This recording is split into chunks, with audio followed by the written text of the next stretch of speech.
Almost done. Do you want Urquhart's symbol included? Why would I? The old man was a joke.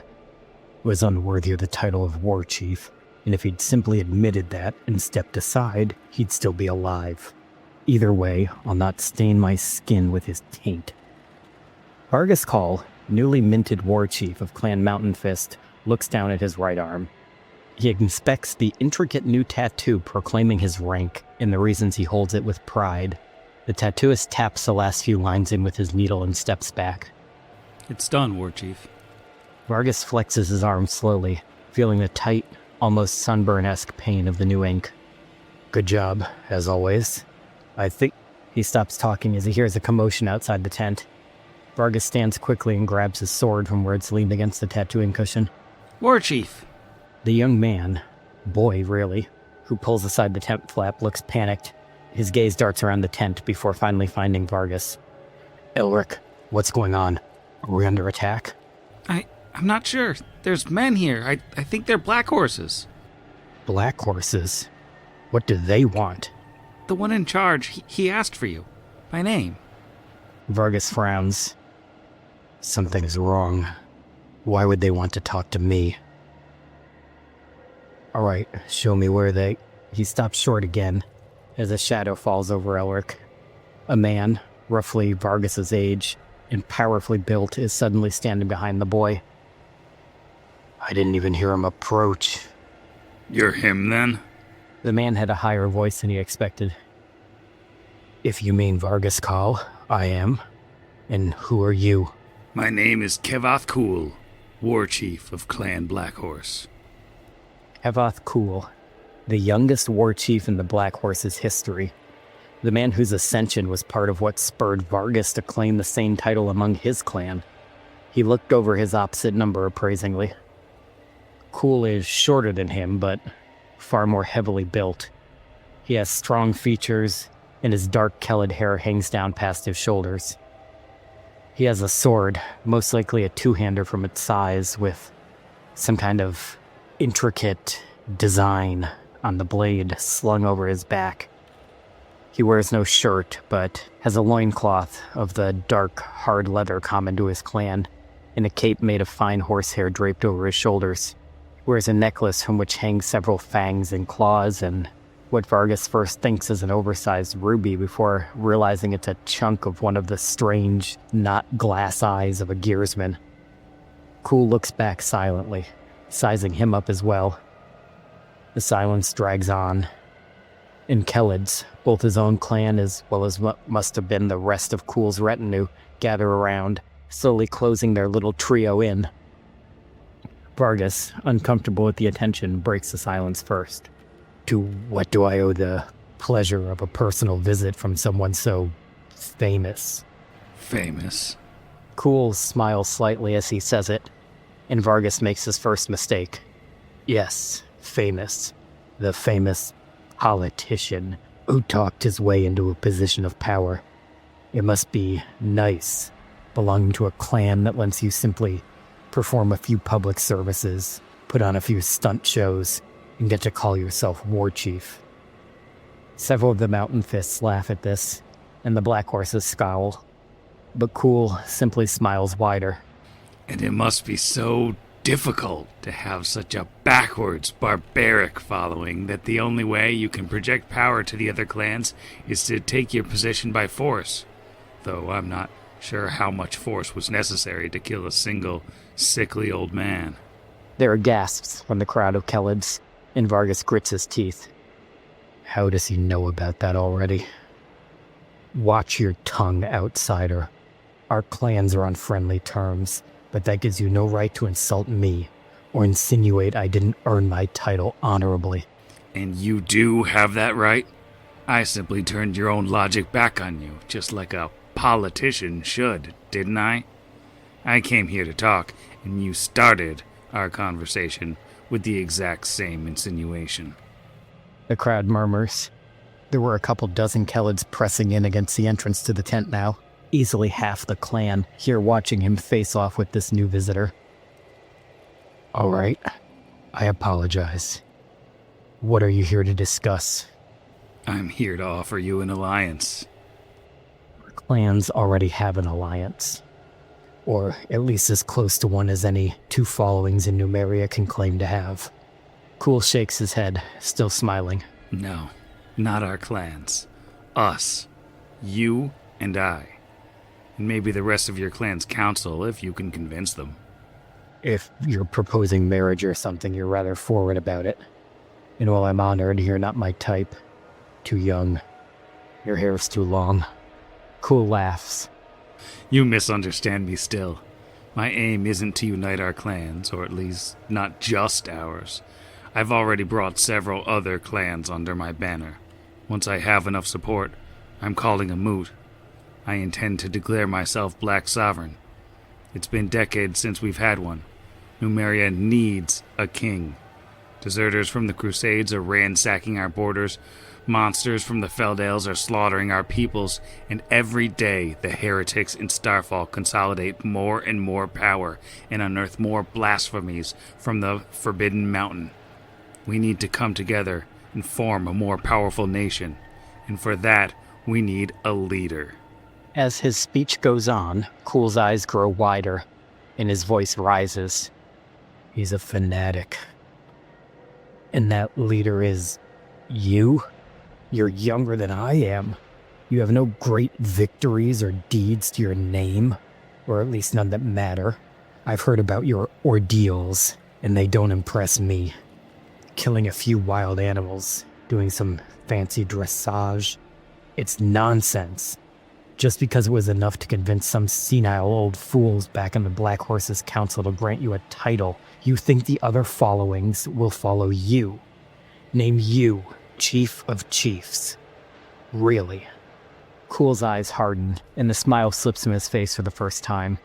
And what claims do you have? Murdering an old man?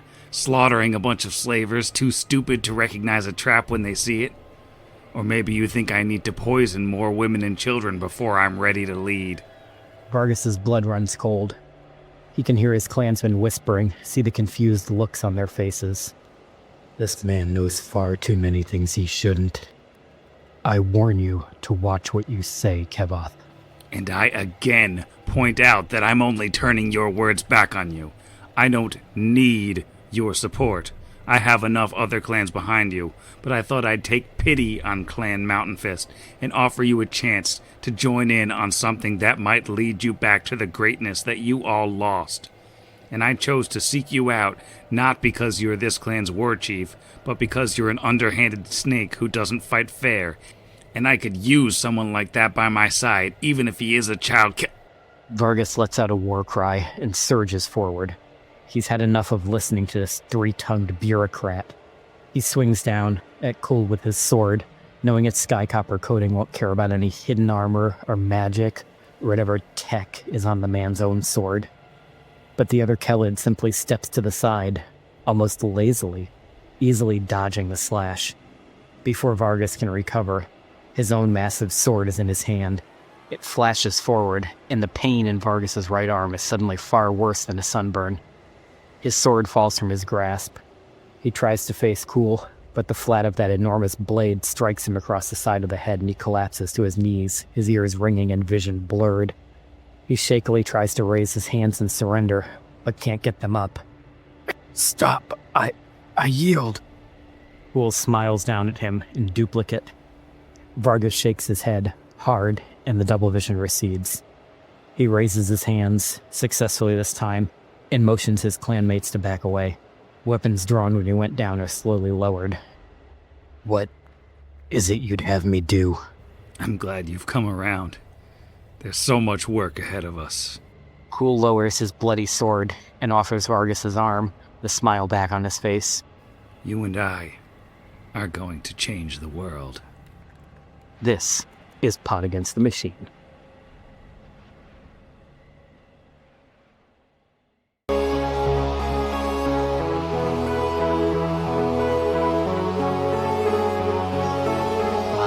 Pod Against the Machine.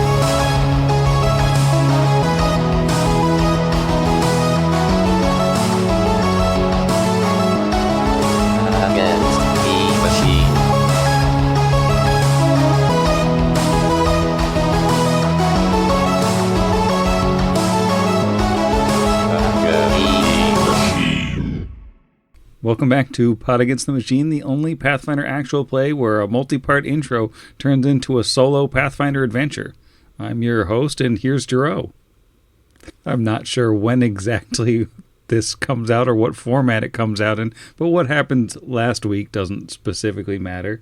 What happened last intro was that Vargas and his collection of Khalid warriors made their way to City Hall in Torch and got an audience with Gartone, the representative of the Technic League, who was stationed in town, and they managed to convince him that Vargas was essentially a VIP, the still standing chieftain of a Khalid following that had never bent the knee. And since he was such an important person, Gartone had an excuse to get out of Torch, bring him to Starfall, and let him talk to the Black Sovereign, see what happens. And that's where we are now. So I'm assuming we're cutting to Vargas's head on a stake. It's early days yet. He might make it. All right, well, jumping right in, you appear in a large circular room, no doubt at the top of one of the famous domes of the Palace of Fallen Stars. This particular room, which overlooks a squad of Khalid warriors drilling on the hill down below, is an inert but well-appointed laboratory. Vargas and certainly his companions would likely not recognize any of the specific equipment here, but the preponderance of bottles, flasks, and stopper test tubes give away this alchemy lab for what it is. Gartone wastes little time when you all appear here. Don't touch anything. You are not authorized to be in this part of the palace without escort, so stay close to me at all times. I cannot guarantee your safety if you wander afield. Believe me, we don't want to touch anything in this place to begin with. All the best for your safety. Please, follow me this way, and we'll find the Sovereign. And Vargas will nod to his two companions, and they will follow along behind Gartone. And Gartone leads the three Khalids out through what appears to be a large meeting room where several well-equipped gearsmen that look more refurbished than the ones Vargas has seen in the past stand with large Androphan firearms at the ready. These machines seem to recognize Gartone immediately as he enters the room, and they stand still as statues. Through this room, he leads you out into a long pillared hall where a guard captain is drilling a small squad of palace guards, while a group of hill giants looks on from the southern end of the room. Never one to hesitate, Gartone crosses the formation and inserts himself between the guard captain and the soldiers, as if nothing was going on at all. I've just arrived with an important emissary from the Outlands. Tell me, where is the Sovereign? The guard captain, a powerful-looking Khalid woman of at least 40, looks over Gartone's shoulder and clocks Vargas, recognition dawning visibly in her eyes. She nearly nods to him in a moment of forgotten decorum, before turning her attention to the Technic League captain. Sir, the Sovereign is in his parlor this morning. Perfect, says Gartone before turning back to Vargas and his detachment. You're in luck. He may be more welcoming than usual. This way. Vargas will kind of steal a glance back at the Khalid woman and also a kind of puzzling glance at the hill giants because he wasn't exactly expecting to see them, and continue following Gartone, hoping that his two guards are kind of taking in more of the surroundings than he is. And Gartone leads the way out of the room to the north into another room that Vargas has probably seen. The Hall of History, where several statues of previous Black Sovereigns line the walls of the room. No doubt Vargas would recognize some, if not all of them, from his knowledge of history, and understanding of how Numeria has been run for centuries. But the statues here have been purposefully defaced and are unrecognizable. Gartone pays them no mind, though, crossing the room, and opens a door on the north side, revealing a small hallway that leads to yet another door. He stops there and says, I would advise you, Chief, to go in alone. in my experience, a group will make the sovereign defensive. Do you need me to introduce you to him? No introductions will be necessary. And he'll look at the other two Kellids. Desk, Braun, stay here. You know what to do. And I imagine they would kind of post up on either side of the doorway. And he will step through. Garton sneers at you as you pass, or perhaps that's the only smile his scarred face can muster. And he lets you go through up the short hallway where a door awaits. And he will step up to it, and he's going to knock loudly 3 times. Just boom, boom, boom. Then wait and see what he hears. There's a kind of long delay before a familiar voice calls back. Who's there? Who disturbs me? A ghost. There's another pause. and then he says, very well then. Haunt me, ghost. And Vargas will open the door and step into his chambers. The door opens into a small circular lounge, which features a wide bank of windows on the far wall that afford a spectacular view of the Silver Mount itself through the kind of haze that hangs over Starfall at all times. The Sovereign himself is standing directly across from the door, his back to you, looking out the windows. He's still a powerfully built man, still wearing his skins and leather armor as if he was out in the field yesterday, with his massive greatsword strapped across his back and a hatchet at his side. And he doesn't turn, he doesn't look back. He merely says, I had heard that you died, old man, in glorious battle. I was happy for you. I wish that I had, but our Lord in Iron apparently had other plans for me. I don't know how it happened, but I came back. I woke up on a pyre. My people, he kind of glares at his back. Our people burning around me. I snuck away. Then the dreams started. Dreams of you. Dreams of the machines. Dreams of all those who have died. It almost drove me insane. I fled. Eventually, I reached somewhere where the dreams stopped, and I stayed there. A coward. For decades. Until finally, I couldn't take it anymore. I came back, and when I did, I heard... Well, I'm not sure if what I heard is true or not. Seeing you here now, are you still you? He dips his head slightly and slowly turns around, and as he turns, you can see like the pale aspect to his face, and he looks drawn and tired in a way, but he also doesn't look like a man well into his 50s. He barely looks a day older than the day you left him, as if he hasn't aged at all. Doesn't smile, but there is an expression on his face that isn't altogether negative, we'll call it. And he says, I am very much still the man you once knew, but where is your sword, Vargas, Mountain Fist? It was a beautiful blade. A sword like that deserves a strong arm. It deserves to be wielded. It does. I do not know where it is. I imagine if you really want to know, you probably have a better idea than I do. There's one that was among the League. I don't know if she's still with them, if she's even still alive. One of their captains, ritual scars on her face. She's the one that led the ambush that, if Gorham had been kind, would have killed me.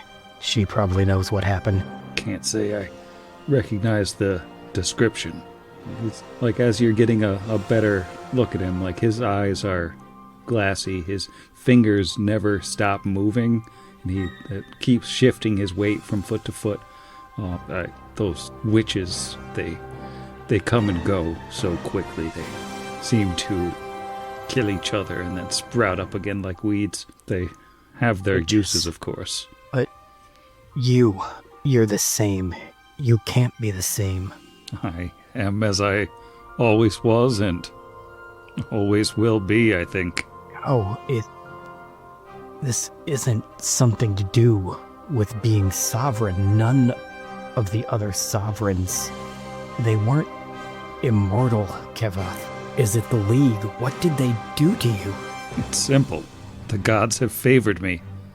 I stand above all black sovereigns.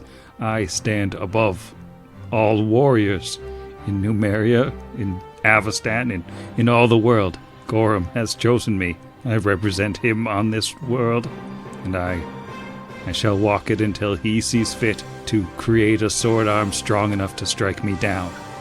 Argus looks at him, and he just is getting angrier and angrier. And he says, eternal life is not a gift from the Lord in iron.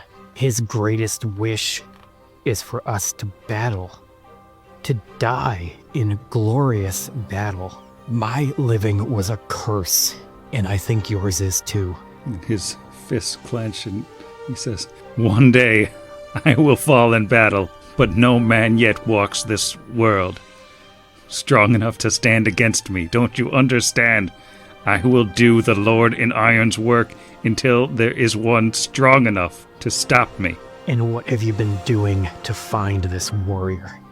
From what I heard, you're holed up here in your city, sending out your lackeys and your dogs' bodies to do your work for you while you get drunk and high. What battles have you even been in? I sit upon my throne every day over a banquet of revels, it is true, and I accept the challenges from all comers. People come from miles around to test their mettle against me. One by one I strike them down. The drink is merely to pass the time, Vargas. I grow bored. There are no challenges in this life left for me. And Vargas looks at him, and he's kind of gone from anger to pity. And he says, you are not a champion of Gorham. You're an amusement. You're what, some animal the League sends out every day to have his little fight. A dancing monkey with a sword. Your tongue is still as sharp as ever. You're still the man who dared call the Black Sovereign in waiting a politician. A politician at least would see he's being played. You're no king. No one would dare. I rule all Numeria, all that I see, all I can survey. I've been back for several months now. And do you know what I hear? I hear talk of the Technic League. Do you know what people fear? They fear the League. They rarely mention you. And when they do, it's always in disappointment or sadness. You're not talked about as though you're the ruler of this land. You're talked about like you're just another one of their prisoners, another one of their pawns. You lie. You're trying to provoke me. And I think that Vargas is going to kind of roll his shoulders and kind of just put his arms at his side with his palms facing out and say, if you think I'm trying to provoke you, then fine. I'm provoking you. Show me. We fought once before. You took me down in seconds. And I was much stronger then than I am now. Let's see if you're this unbeatable champion of Gorham. Very well. The challenge always stands open. And he puts his hands on his sword. I hope that you're more than the man that I struck down that day. I hope you can at least give me a battle. I think it's time to roll for initiative. Meteor die out? Oh, that's an awesome initiative. What are they? 3 on the die for a 7. Okay, well, he got a 26. You know what? I'm going to say that's because Vargas is basically like standing there being open, like he's not making the first move. He's saying, come get me. That's my excuse for that garbage roll. Well, I think he is going to draw his greatsword, and he is going to make an intimidate check with intimidating glare. I die. That is a 34 to intimidate. Ooh. And that is against That my... is your hit dice plus your wisdom modifier plus 10. Okay, so that is 14. 2 is... Yep, that is only a 26, so Vargas is intimidated. So you are shaken for 5 rounds. Unshaken? Thanks to his really special rage power there. And he's not going to go into a rage. That's his whole turn.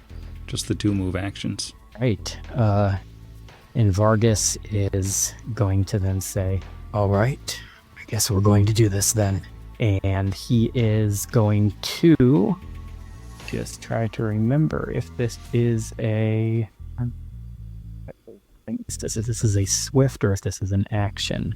It is a swift. Okay, so he is going to, as a swift action, expend 2 points from his arcane pool to empower his arm, turning it into a speed arm. So let me tick on that adjustment. Do you happen to know what level of enchantment equivalent that is? Like, is that a plus 1 is or that plus 2? I think that's a +2 attachment. I know it's one of the ones I can choose from at the level I am. Let me make sure I don't need to use 3 for it. Oh, I do need to use 3 for it. So that is a +3 enchantment. So he's using 3 of his arcane pull points to do that. Which basically what it does is if I'm making a full attack action, I can make 1 extra attack. Is what the speed enhancement to a weapon does. And then as his action, he is going to say a word in Hallett, and his tattoo is going to glow, and he is going to cast on himself as soon as I can find it on my list. I know I have it prepared. Oh, duh, because it's on my shaman list and I'm an idiot. He is going to cast Gorham's Armor, and that is a level 1 shaman spell, and the targeted suit of armor sprouts thousands of tiny iron sparks like porcupine quills. These do not harm the armor's wearer, but they act as armor spikes. Any creature attacking the wearer with natural weapons takes 1 point of piercing damage. At 5th level, the spikes gain a +1 enhancement bonus, which I am caster level 5. So they have that. They do not have the 10th level one. But yeah, so his armor sprouts these like little green ethereal thorns. And then he is, he's going to stay standing where he is. And Kevoth Cool, he smirks and he says, "What is this? Little magic tricks? Come on! Come at me! Hit me, Vargas! Have some pride!" And he's gonna raise his greatsword in the air, and instead of actually striking at Vargas, he's going to strike at Vargas's arm with that adamantine greatsword, attempting to sunder it. Ooh, a sunder check. Ooh. I wonder if he has the same thing that I gave. I know for a fact there is a barbarian feat that makes sundering easier. That is a total of 38 to sunder. Okay, and so let me see. It's against your CMD. It's against my CMD. 38 is going to do it. Not by a super lot, but it does do it. All right. Well, I happen to know that with the total of +5 enhancements on your arm, your arm's current hardness is 30, and it currently has 76 hit points. In case you were wondering. That's what I was looking for, was the hit points. Because I know it's treated as a heavy mace, and I was trying to find that. Just see here. I'm rolling in Foundry, even though we're not in Foundry. So the single strike with his greatsword does 32 damage, bypassing 10 points of the hardness. So only 12 damage to Vargas's arm. Just a little chunk out of it. And then Karathkul grins and he says, "Hit me! Hit me or I'll chop it to pieces." And he's going to let his turn go there. Hey, and Vargas is going to say, "You want me to hit you? Fine." And he is going to hit him. So with the speed arm, the free attack he gets as part of his thing when he does his full action of Spell Strike, Spell Combat, and the 2 attacks that he gets for a full attack is going to hit him 4 times. Unfortunately, even the highest one is going to be at a -2 from what he would normally get, going down from there. But he is going to first roll to cast defensively, to cast his spell on this, which is going to be let's see which ones did I empower. I did Corrosive Touch and Shocking Grasp. I'm going to do Shocking Grasp because that's got better damage. So he is casting an Intensified Shocking Grasp, which I get a +19 to this roll. That is a 6. I needed above a 1 on the die to not fail to cast defensively. I got it. Still rolling like garbage, though. So, arm crackles with electricity. First hit that you get free with that is a 15, which would be a +13, but because of the -2 on that is going to only be a +11, so that is going to be a 26 against regular AC. A 26 hits. All right. That is going to be first the 1d8 +6 for the golem arm.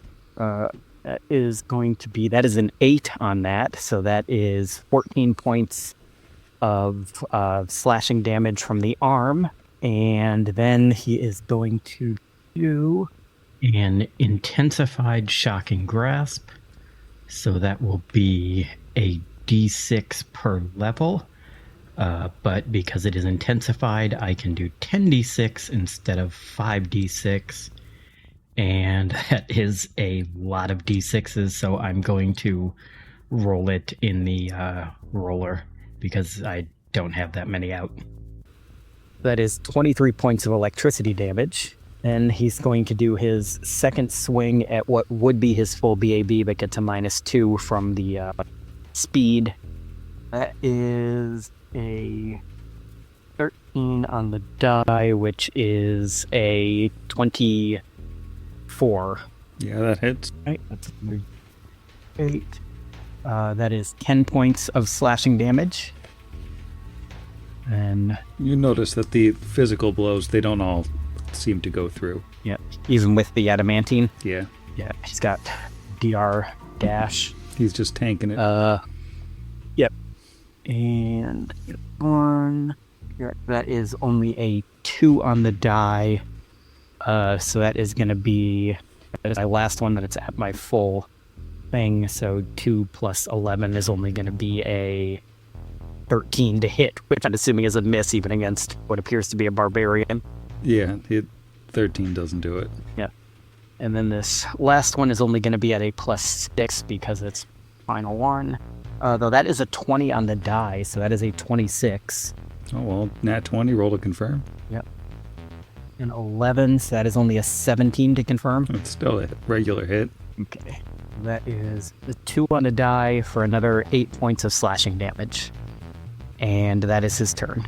All right, and yeah, all that damage mostly goes through, but not all of it. It's more, man, he's... Yeah, so he just, his little bladed arm that he has now on his arm kind of extends out. It crackles with the electricity for that first hit, and then just be more swings.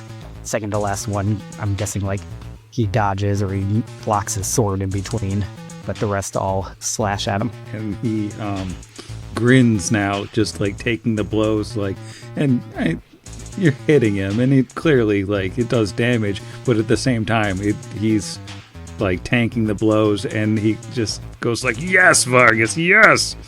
And then he goes into a rage, like, his eyes, like, get that kind of spark in them of, like, uh-oh.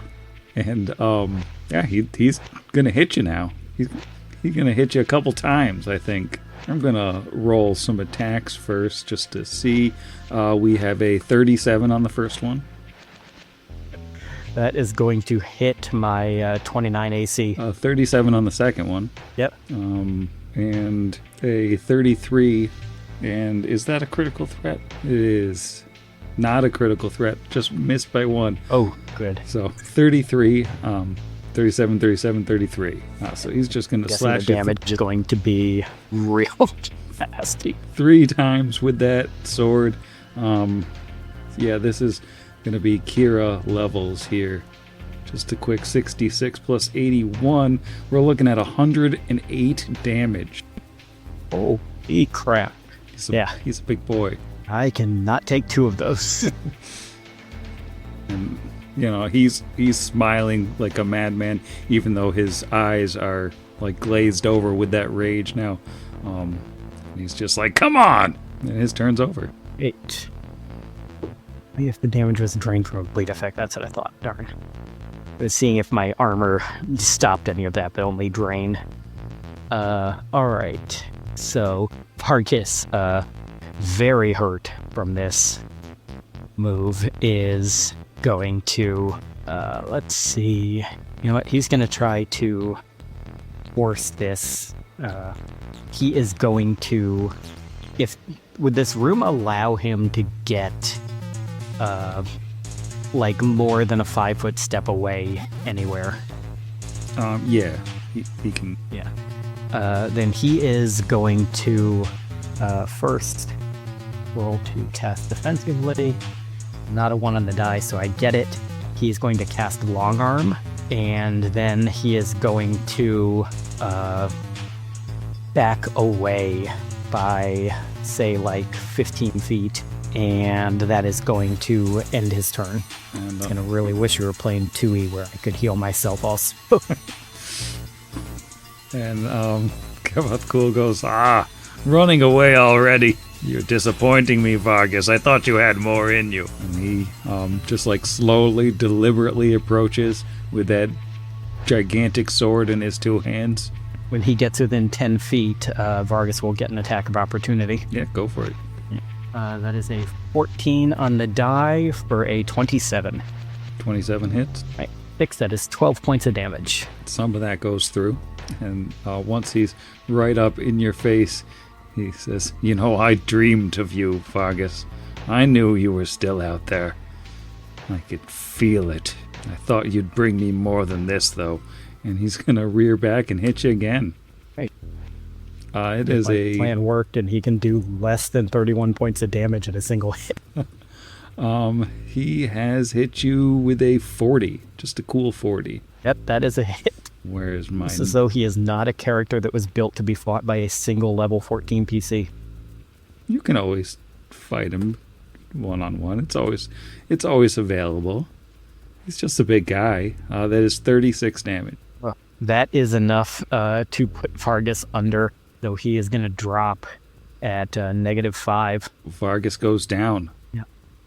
Which point he auto-stabilizes. And since that was a move and an attack, that was his one action. I mean, that was his turn, correct? Yeah. Okay, then Vargas is going to activate his once-a-day ability for his prison. And he is going to wake back up, taking 1 more point of damage. And he is going to... Let's see, what am I going to do with this? He is going to hit himself from the ground with a Cure Serious Wounds, which will do 3d8 plus 1 for Shaman level, which is 5. So 3d8 plus 5 to himself. 3d8. I have a third one of these somewhere. There it is. That is garbage. Plus, that is a 3, a 4, and a 1. So he is going to regain 13 HP. And that will be his turn because he only gets a single move or action. So he goes down, and then he just like gasps, and he's back up, and he touches himself, and he glows slightly. And he says, "Good, Vargas, good. Get on your feet." And he throws his sword on the ground. So he's just standing there with just his hands out, and he says, "Come on, give me a fight." And that's his turn. He's foregoing actually attacking. All right. You here. Vargas is going to stand up, and thanks to he has he's going to activate, even though he doesn't think Kevoth is going to hit him while he's getting up, he's going to activate the Vargas using item that he's gotten since he was last seen, called Stagger-Proof Boots, is going to be able to stand up without provoking an attack of opportunity. And he is then going to cast defensively once again, and get it as a 10 on the die. And he is hitting Kevoth with a spell that he needs to... Oh, this is actually very stupid. Why am I doing this? Because it's such a low fortitude save. I forgot I'm not playing Alloin and my saves are garbage because I'm a dual-leveled caster with 2 separate casting stats. He is not going to cast what I was going to cast. Not going to do Erode Defenses with a level 8 with a 18 fortitude save, which he probably did with just his bonus alone. Instead, he is going to... You know what? He is going to hit him with another... and then he is going to roll to cast defensively, which he will get with a 10 on the die. And he is going to swing at him with his arm grilling red. And that is a 12 for a 25 to hit. 25 hits. All right, so you are going to take, plus 6, you're going to take 13 points of slashing damage from the arm, and then you are going to take 2d6 per caster level, and your caster level 9, or no, is that right? 1d6 per 2 caster levels, excuse me, I can read. So that would be 3 at 6, 4 at 8. So 4d6 more damage. That is 4, a 2, a 2, and a 2. So he takes another 10 points of damage, and Vargas gains 10 points of temporary HP as he hits him with a vampiric touch. Nice. And let me see if I can do anything as a swift action here. No, this is a regular action. I should have done that earlier. Yeah, it looks like that is all I can do. Yep, that will be his turn. All right. Well, Kevoth Cool is unarmed now. He is just going to rear back and punch you in the face. He does not have improved unarmed strike, so this does provoke. That is a 5 on the die for an 18. That won't hit. All right. His punch to Vargas's face is a 34. That is a hit. Nothing like rolling 1d3 damage. 1d3 plus a bunch. That is 26 non-lethal damage as he punches Vargas in the face. Yep, well that burns through my 10 temp HP and my 7 recovered HP, and Vargas is back down unconscious. And are you capable of standing up again? Because he'll end his turn there. No, that was a 1 a day. Yeah. All right, I didn't know if you had a second weird thing. Nope. Well, that is the only thing I have. The other thing I have is I auto-stabilize, but it was non-lethal damage, so I'm stable anyway. Yeah. Vargas falls on the ground unconscious in the Black Sovereign's parlor here. Kevoth Cool will pick him up, just by his armor, and shake him a little and be like, Come on, hit me! When Can I say a flavor thing happens because of an ability he has that I totally forgot to use? All right. Can I say for just a second, as he's shaking him, he sees in his left arm a sword that looks like a like ethereal version of Vargas's sword flashes into his arm and then disappears. And I think when he sees the sword that he was asking about, he's been dreaming about that sword. He's just so disappointed. He knew how this was going to go, but at the same time, walks out of the parlor through the little 5-foot hallway, then through the door beyond, carrying Vargas with 2 hands, just like by his breastplate or whatever, by his spiky armor. So he's taking damage while he's doing this. Yeah. And then he's just out in the room full of statues where he sees Braun and Desk and Gartone waiting there, throws Vargas on the ground by Gartone's feet, says, "Lock him up. I'm not to be disturbed for the rest of the day." I think Desk and Braun will lean down and they'll both get one arm under each of Vargas's shoulders and pick him up, and they'll just kind of turn to look at Gartone, and Desk will say, "Where are we taking him?" Just follow me, gentlemen. And I think we can fade to black there. We will say from what I imagine of the personality of these two, who were basically raised and trained up to be guards for the chieftains of the clan, is they're gonna stay with Vargas. If they toss him in a cell, they're gonna go in with him and not do anything that would provoke any kind of issue that might get their chieftain killed. So they would just go along with whatever Gartone says to do. Yeah, kind of their chieftain was defeated, so they just have to accept the consequences. Yeah, basically, they accept that they lost their prisoners now, which is a very Gorham thing. Well, now we know Vargas's status, at least somewhat. Yeah.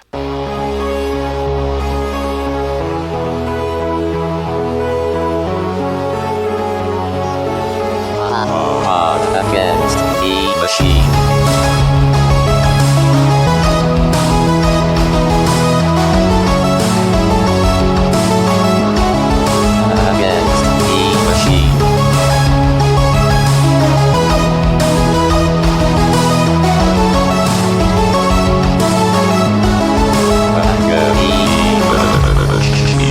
Pot Against the Machine is property of Network Against the Machine LLC, all rights reserved. Pathfinder and the Iron Gods Adventure Path are property of Paizo Publishing.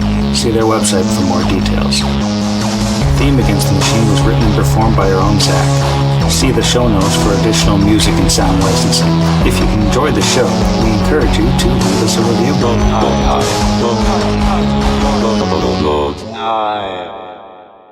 I started coughing 20 minutes ago. You've trained your body to do that with your report. Yeah, I mean, it basically happens every evening. I go all day without coughing, and then the evening I cough. It's like that thing where people suddenly have to go to the bathroom when they're driving home. Boop. And one by one, I flay them alive. It wouldn't say flay them. Boop. I knew if it came to a fight, he was going to get wrecked. I can't imagine. Especially after our last recording where they're like, "Oh yeah, no, anybody can just go walk in and see him." I'm like, "Oh yeah, there's no way that this guy is not level 17 or something." He's a beast. I mean, a barbarian is built for a one-on-one. Yeah.